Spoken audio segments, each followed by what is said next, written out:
Okay, so this first step is optional if you have a backrest. If you don't have a backrest, then you can watch through or skip ahead to the next step. So if you do have a backrest, you need to remove it. So take a 1/2 inch wrench and you're just gonna loosen these.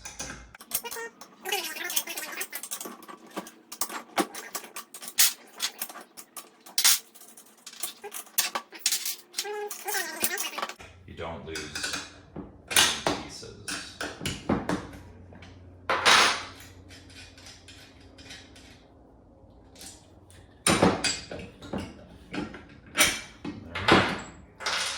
So you'll have 2 carriage bolts, 2 washers, and 2 nuts like so. So let's remove that, and we're going to set that aside with the hardware.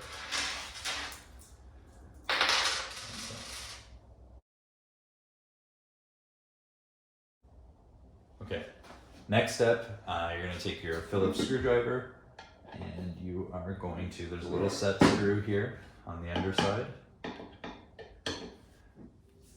You're going to go ahead and remove that, like so.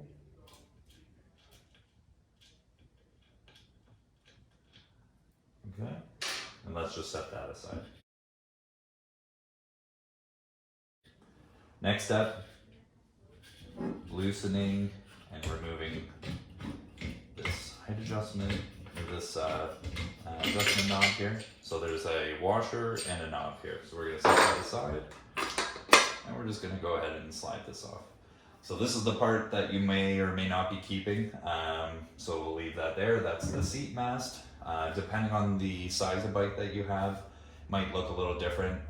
This is the seat mast for the small bike, and then we also have a larger bike for older students, and that's just a little bit longer in this direction here. So anyway, that's the seat mast. Keep that there.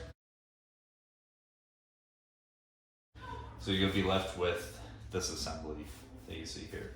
So what we want to do is we want to loosen this nut on this side of the seat and this nut on that side of the seat. So both sides here. Okay, so you're going to take, you need 2 1/2 inch wrenches, one on one side, one on the other. And you're just loosening it. You don't need to completely remove the hardware. Enough to the point where you can just slide your seat off.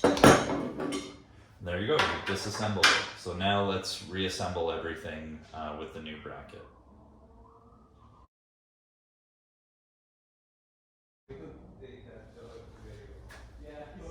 Okay, so I have my new bracket here, so I'm just gonna slide that back on. We're not gonna put the seat on right now. We're gonna save that for when it's back in the bike. I'm going to take my remember the hardware, the set screw. So this is a security screw. So just make sure that this bracket doesn't slide all the way off. So let's go ahead and put that back in.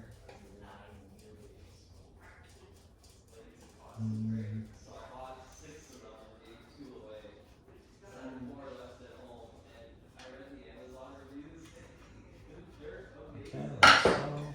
We're going to take our washer and knob here, and there's a little hole. If you kind of look through that slot, there's a hole there, and that's attached to the actual sliding bracket. So you're just going to thread that in, and just kind of hand tighten it so it's not flopping around everywhere.